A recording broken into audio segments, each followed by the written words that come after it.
First sprint race weekend done of the season, and first back-to-back with Melbourne and Shanghai, with point scoring at both of those events. And it feels great. It feels great to come back here and have a really strong positioning for the start of the season.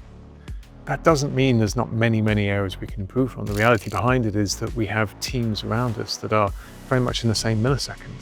And we have a duty and responsibility to make sure that we have two drivers, so Carlos there with Alex as well at the same time. Carlos has all the pace in the world.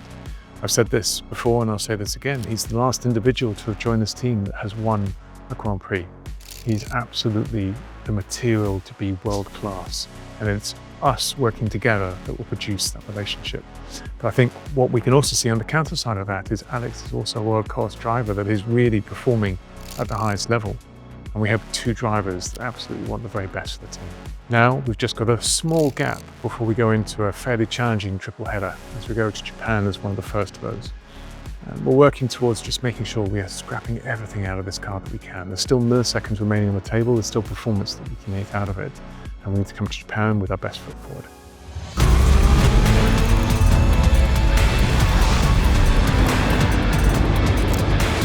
Welcome to the Vowles Verdict, presented by Kraken.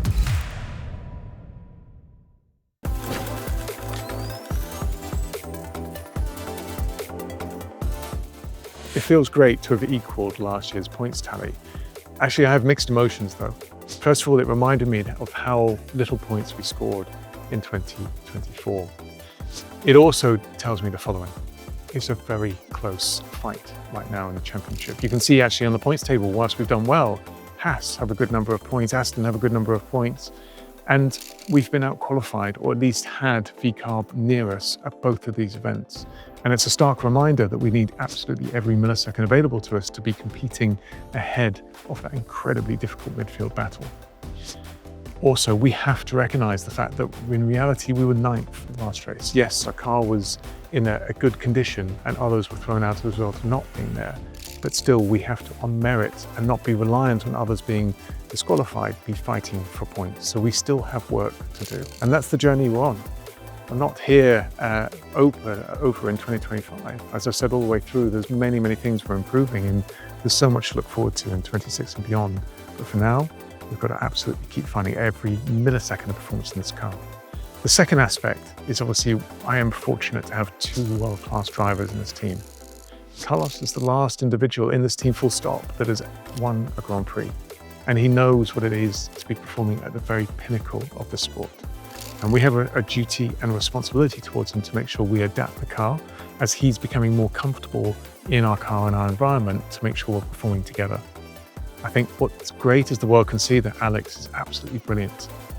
Both, though, will be fighting for points very shortly.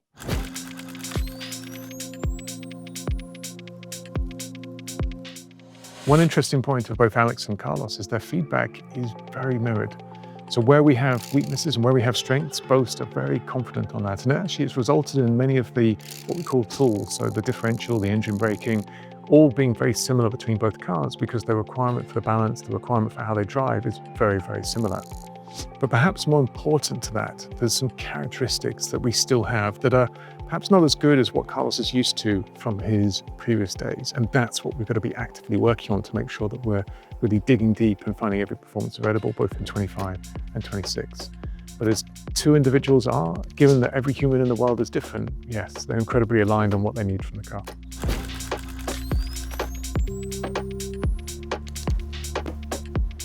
So a clear statement on this one.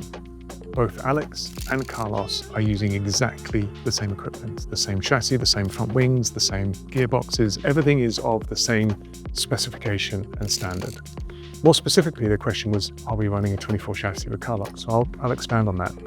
Both drivers are running an evolution of last year's chassis. So it's evolved exactly the same way, but we always intended to go through this sequence of regulation, the last year of the regulations, making sure that we are effectively evolving last year's chassis rather than redesigning from scratch.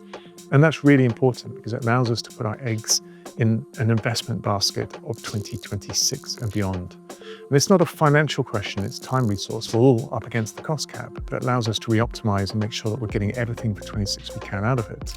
And we knew there was quite a bit of potential within the chassis. As a result of that, you can see we've moved up the field, and I think there's more performance to come from the package we have at the moment. I'd also add that I think a number of teams on the grid have done something quite similar to what we've done. Not all, but most would have done. So answering the question very specifically, both drivers are using exactly the same things in the evolution of the 24 chassis.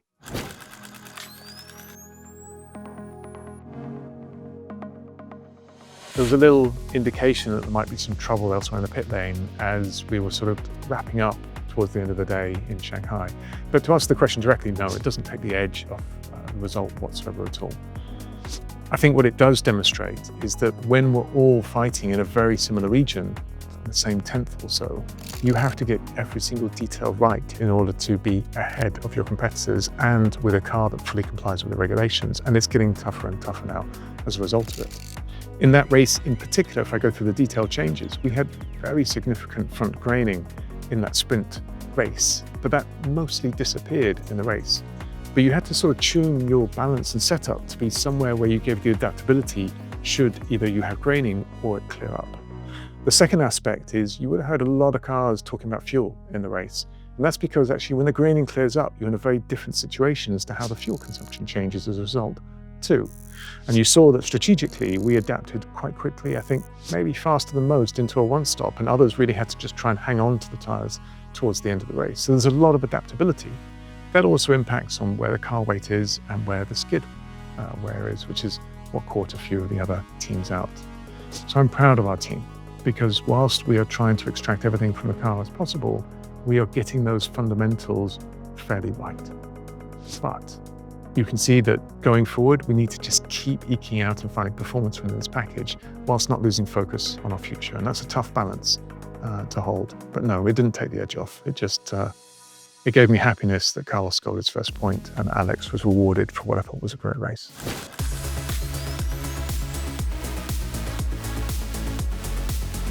It's an interesting question on the suit the car best, because obviously in the history of Williams, generally there were circuits where absolutely we were performance and others where we were less so. We've been to Bahrain in pretty difficult conditions, sort of rain and quite cold. We've been to Melbourne where the track was in the mid-high 40s at some point, but a street circuit now, a different grip. And now we've been to Shanghai, which is again very different to the other two. We've had a car that's able to score points, although Bahrain was just a test obviously, but able to be there in that high performing position, especially on long runs at all three circuits.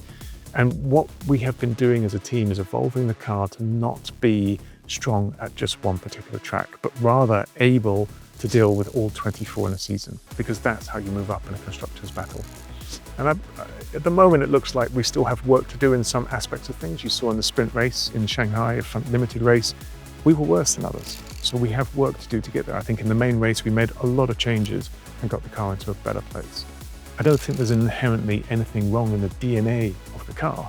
We have the tools, the setup items to actually deal with these situations, but we need to be faster at adapting and making sure that we're in a better position relative to our rivals sooner.